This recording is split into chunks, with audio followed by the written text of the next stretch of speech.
Alrighty, how's it going everyone? So because I got a few thumbs up on my last 2 vs 2 video, I think I'll reward you all with some ranked games, featuring one of the best rogues of classic WoW, Cokeman.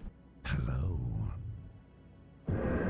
I'm going to be slowing stuff down and pretty much showing off how bad I am at the moment, since the majority of Aragorn's leaderboards are flooded with rank 1 retail and private server kings. I'm going to have to step up my game and work on these fatal mistakes I make in the arena.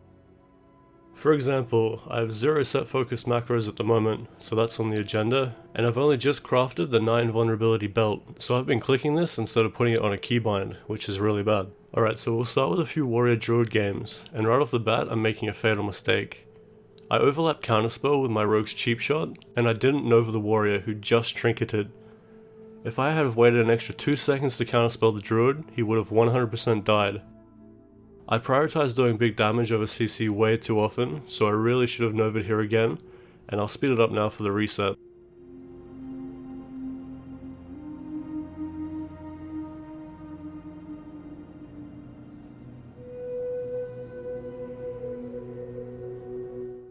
I got a good sheep on the warrior, but as you can see it shares diminishing returns with sap, and again I probably should have Nova'd here, but we end up killing the druid in a counterspell. So Cokeman was calling for a sheep here, which I really should have been on top of sooner. But as you can see, the warrior lines of sight thinking I'm casting sheep, but it's actually arcane missiles. Psych! I could have easily died to the warrior here, but I got a bit excited about using my new belt. I should have just ice blocked and waited for Cokeman to reopen. So the strategy for this team comp is pretty much start on the warrior and blind the druid when they come out. With a full cheap shot, kidney shot and blanket counterspell, the druid is not going to live. This druid didn't end up using their trinket, but it's still a druid out in the open, so a free kill regardless. Okay, this game I was way too focused on what the druid was doing, missing out on a chance to get a good arcane missile on the warrior.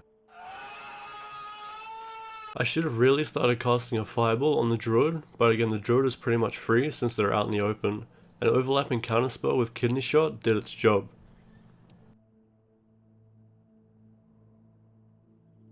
And again, this game I was way too tunnel vision on the druid. The rogue was unlucky and got stunned right after he trinketed to swap over to the druid.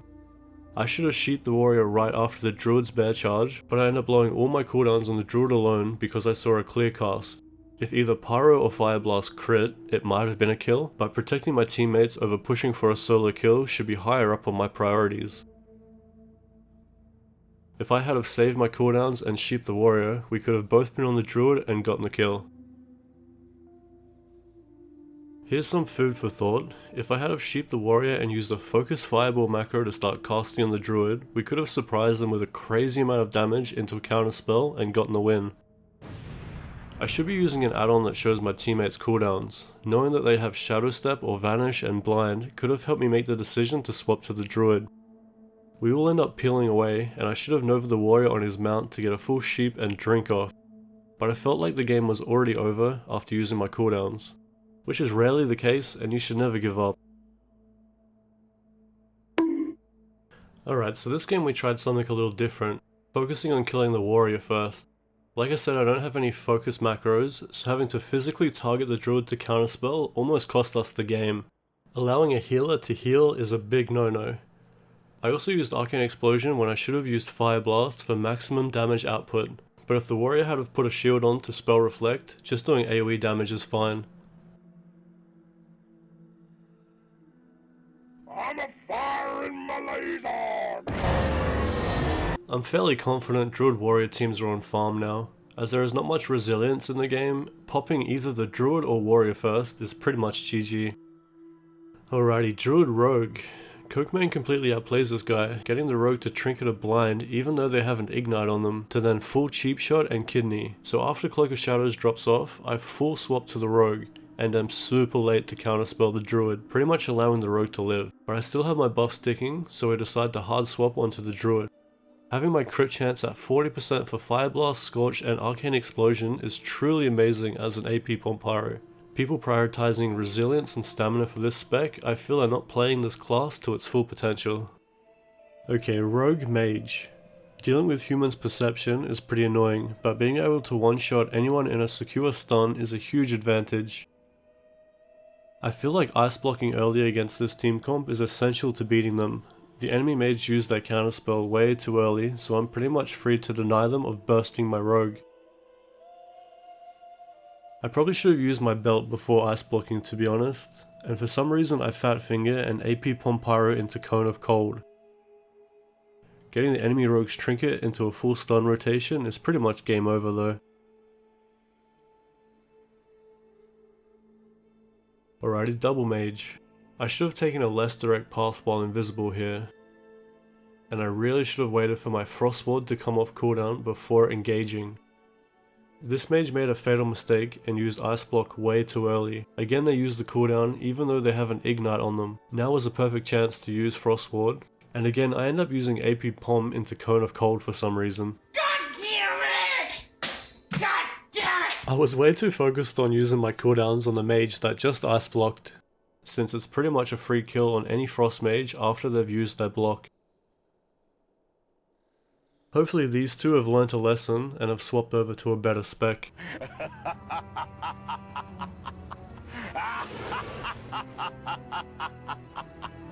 Okay, Shadow Priest Rogue. Unfortunately we didn't come up against a Disc Priest Rogue team, since they're all probably above 2k rating. But this team comp I'm pretty sure is a free win every time. Cokeman knew who the rogue was, so he wanted to focus them first. I think just blowing up the priest into Garrett and blanket counterspell is a better option, but here we see the priest silence. I should have ice blocked it off and returned the favor, but the priest stun procced, which allows me to blink even though I'm silenced, saving me from having to ice block and push for the kill. So I wasn't taking improved Scorch in these games. Looking through these videos now, I feel like it is a big requirement to deal with the enemy in 1v1 situations, especially against Warlocks and Warriors for example. Alrighty, so it's the same team again. This time focusing on the priest though. Cokeman wanted to kill the rogue again, so we're a bit confused on our opener. I instantly fire blast the priest to get into combat and avoid the rogue sap. I should have started by spell stealing the priest instead, and I wasted my counterspell in a cheap shot. I then used my Will of the Forsaken during a silence to avoid the priest's fear, and I try to use my belt early before having to ice block in case it backfires. Having to click it with my mouse, I practically lose a global cooldown, wasting time, and end up not even using my belt. So it looks clean, but there are very small mistakes that could have cost us the game regardless.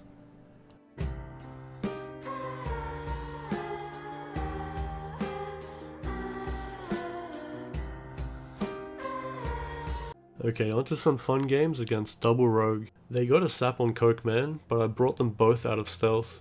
I target the lowest HP rogue and just pray that my pyro doesn't get vanished or Cloak of Shadows. Luckily it connected at such a far range, forcing that rogue to back away. Cokeman was going to die to bleeds regardless and did a great job stunning the other rogue before death, giving me plenty of time to finish them off. These games always seem to come down to the 1v1, and because I still have my ice block, trinket and belt, it's pretty much a free win.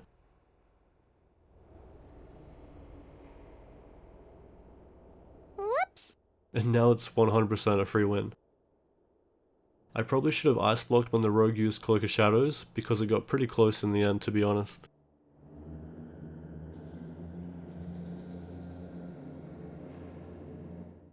So without knowing here, I got a rogue out of stealth. My delayed reaction to it was pretty bad, and for some reason I cancelled my blizzard on this edge, which probably would have brought them out again.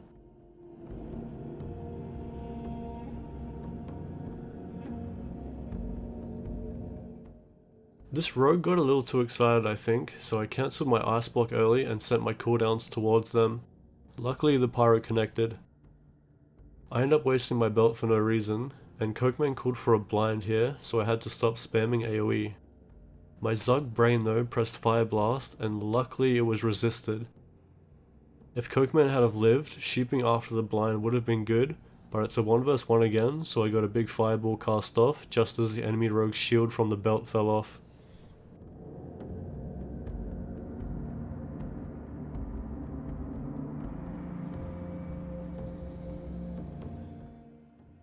So somehow my Cone of Cold didn't connect here, but they end up using their trinket way too early, so a guaranteed kill and a full stun. I mean, if these two were more coordinated with their blinds and vanishes, they could probably beat us, but I don't think I'm worried about this team comp until Warglaives are in the game.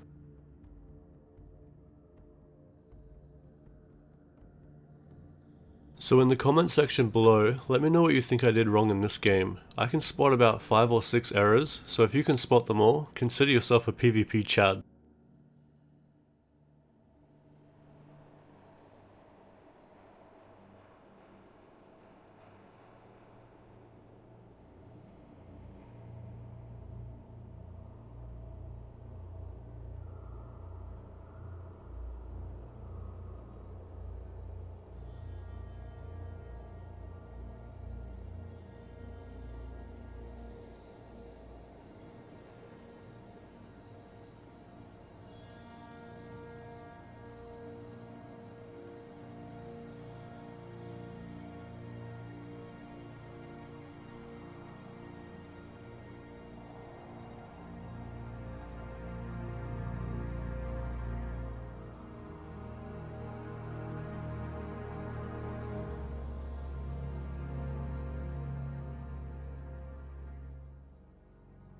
Okay, and onto some Warlock Druid games. I feel like my main priority against a Warlock is to spell steal off their Fire Shield and Mark of the Wild, which gives them close to 45 fire resist.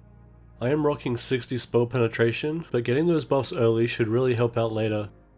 So instead of hiding for no reason and wasting time, I should have been cleaning this Warlock's buffs. Focusing the Warlock first is our only option I think, unless the Rogue can find the Druid in stealth. I don't know why I didn't use my Ratio to break this fear, and as the Druid used their Trinket to break blind, we simply swapped to the Druid. Luckily my spells crit, since the Druid got into bear form, we probably wouldn't have gotten the kill without any crits. I should have called for Cokeman to just reset and eat here.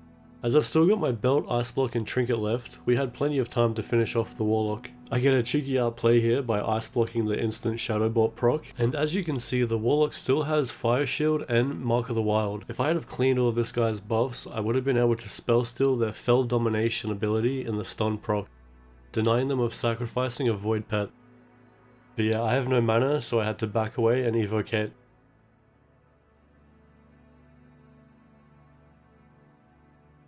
I probably could have drank back to full HP and mana by the time the Warlock re-engaged, but denying them of summoning another Fell Hunter is also up there on my priorities, so I rush over and go in for the kill.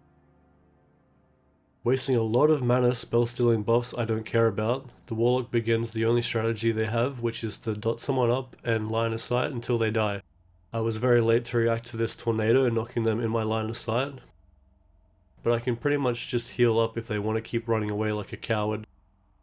Forcing them to come to me, it's pretty much game over.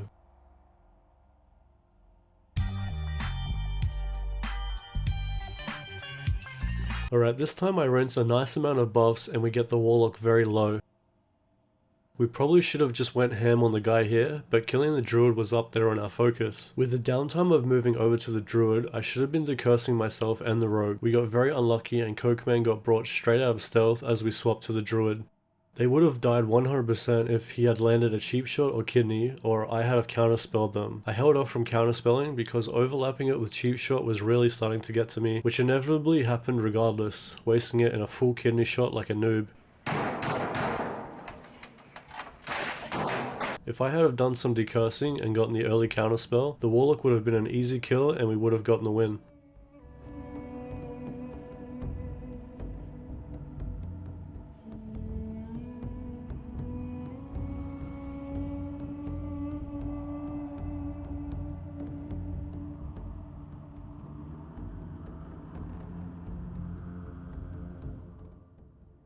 Mission failed. We'll get them next time. Okay, and finally Warlock Rogue. We started off around 1500 rating and had gotten our MMR close to 2k at this point. Me not having done any arena in the last 6 years had finally found a team that required strategy and finesse. I kind of just sat on the Warlock's pet a bit to avoid getting sapped. Taking out the Rogue first we thought, since a lot of players are scared of how tanky Warlocks are. Before the Rogue went below 20% HP, my partner was already dead and it was game over.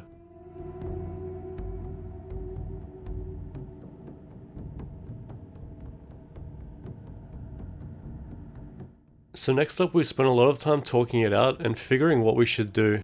The enemy rogue seemed to never come out of stealth, so we ended up jumping on the warlock when we had a chance. Unfortunately, he was out of line of sight and I had been counterspelled right off the bat. I decided to stay on the warlock to get a gist of their tankiness, and from a full rotation of Pyro, Fire Blast and Blast Wave, their health stone brought them back to full HP alone, so we were kind of like WCF, mate. our last game with them before we decided to call it. I think we were closing in on what we had to do. And after spending hours alone to my thoughts, I figured out our only chance to beat them. So while this video plays out, I'll tell you what I think we should have done. So because the rogue only ever breaks stealth to peel for their warlock, I think our best bet is for me to 1v1 the lock. This is where taking improved Scorch would have helped a lot. So if I start by rinsing their buffs and applying Scorch stacks, and Cokeman focusing on applying bleeds, like Premeditation, Garrett into a full Rupture, the warlock should die pretty easily. So if Cokeman applies full bleeds and vanishes to stay in stealth forever until the enemy rogue comes out to peel for their teammate, this team comp should be a win for us. Alrighty, so I'll quickly show off the gear that I was using for these games. Sadly, I'm no longer using the Spellfire set, because not having the Knight Invulnerability belt is a pretty big disadvantage in the arena. So thanks to the Mage Classic Discord, I found the exact stats I want for PvP. They're saying you want 3% spell hit and 60 spell penetration to deal with warlocks. Also remember you can use one of each of the 3 PvP gems. I'll leave a link in the description for this Discord in case you have any tough questions for Mage you'd like answered. So my Spell Strike hood pretty much gives me the 3% spell hit that I need. I'll eventually replace this red gem for the PvP Spell Power 1, unlocking the socket bonus for an extra 60 HP. The Pendant of Dominance, comparing to its rival the Adornment of Stolen Souls, lacks a lot of spell critical strike rating, and you should know by now as an AP Pompyro mage, you want your spells to crit. Having your Ignite deal an extra 1 to 3000 plus damage a game is a huge boost to your chances of winning. Okay, so Mantle of the Mind Flayer gives some nice stats, but I will eventually be replacing it with the Arena Shoulders. You should keep in mind that your intellect adds to your spell critical strike rating, so bigger stats are always a good option. So Cloak of the Necropolis is amazing, but I will hopefully replace it with the Brute Cloak of the Ogre Magi from High King Mulgar. My first arena item was the chest piece, benefiting from all those juicy stats, the PvP braces, Nathrezim's Mindblade, and the Karaborian Talisman. I really enjoy using the Flame Tongue seal, and am super eager for the Talisman of Nightbane. I was lucky enough to grab Eridar's Wand of Obliteration, which will probably be my best in slot for all of Phase 1. There are some good side options out there to swap stats around, but damn I love this wand. Sometimes it crits for 500 plus white damage. Always use the PvP trinket, and now I guess for this slot it comes down to personal preference. Like I said, I much prefer Spell Crit over any other stat, but the Icon of Silver Crescent or Mind Quickening Gem could be an a lot better option. So we've got Spell Crit and Stamina, Spell Crit and Stamina, Stamina and Spell Crit, AAA plus item, and these shitty PvP gloves. I'll hopefully replace them with the Soul Eater's hand wraps. It's all just Spell Crit chance and Stamina for survivability. And so yeah, thanks for watching how bad I am at Arena. I appreciate you all checking out my videos. This one took a lot longer than I thought it would, so I hope that you can take something from it to help you out in your future Arena games. Feel free to ask any questions in the comment section. I generally reply within 1 minute. You can catch me live streaming at twitch.tv/vampire11 and see what I'm up to in real life on my Instagram. I hope you have a great day/afternoon, and until next time, peace.